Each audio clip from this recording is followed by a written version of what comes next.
I want to add that the people of our region will not accept to be slaves in our own country.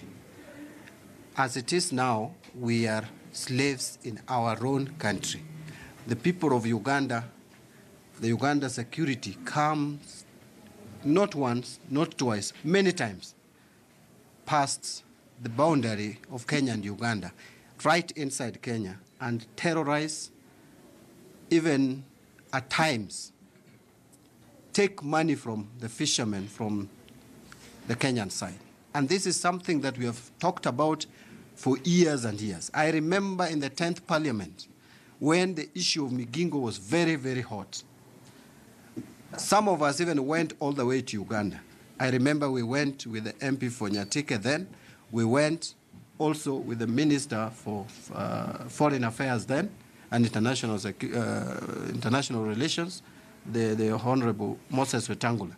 And we agreed that Kenya government and Uganda government were to contribute money which we approved in that parliament, to go and put boundary, clear boundary between Kenya and Uganda, so that this perennial and persistent fight over fishing territory becomes a thing of the past. The government has deliberately ignored the cries of the people who fish in Lake Victoria. And Ugandan security comes all the way to Kenya.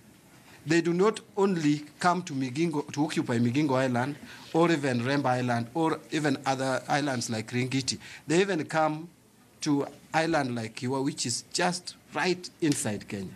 And that is in my constituency. So what we are telling the government is this. We know you hate the people of Nyanza so much, but this is about the territorial boundary of Kenya. It is about the integrity of the country called Kenya.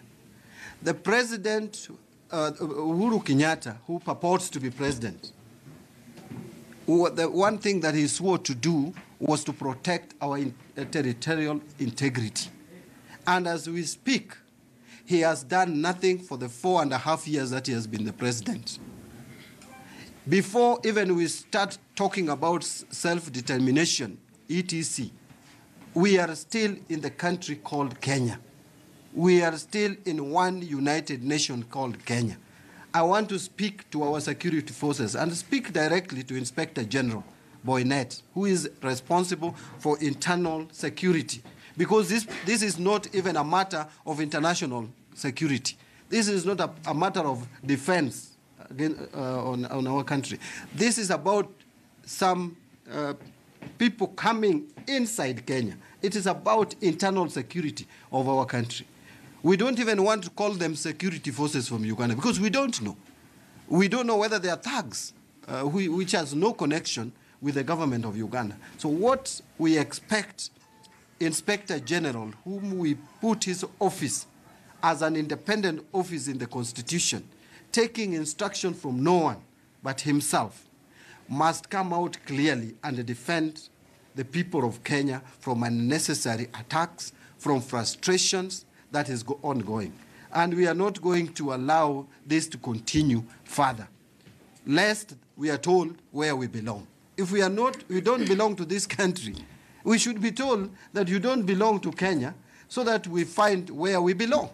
But if we are still part and parcel of the Kenyan nation, we must be treated as such.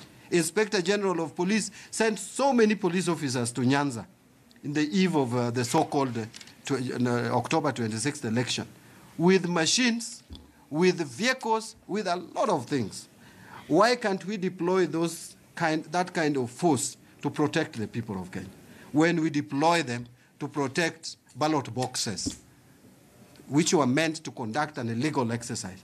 Why don't we use the same force and power, the resources that we are wasting, that we wasted in Kisumu, in Migori, in Busia, and many other places in this country on 25th, 26th, and 27th, and even after 26th?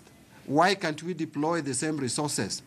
All of us are taxpayers. We should not be treated as refugees in this country. We are taxpayers. And that is why you see Kenyans are now debating even seceding.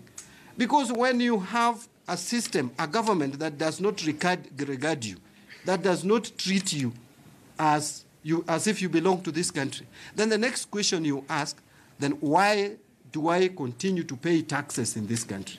Why should our people continue paying taxes when their taxes cannot shield them and protect them from people who come to terrorize them? It is not civilized. Let me tell Boynet, because he's a person whom I know we respect his office still. Even if I don't respect him as a person, but I respect that office, the office of the Inspector General, and he still occupies it. So let him act, and act now. Protect our people. We want to hear communication today, not any other day, about the people who are arrested, the Kenyans who are arrested and necessarily taken to Uganda. And we want to hear today, and not even tomorrow, what is going to be done so that we don't see recurrence of this. Because it has become, today they are arrested, we talk the way we are talking, then they pay, our people are forced to pay some money, they come back, then after 1 or 2 months, they're again arrested. We don't want to see the recurrence of this thing. Thank you very much. I know there are some of my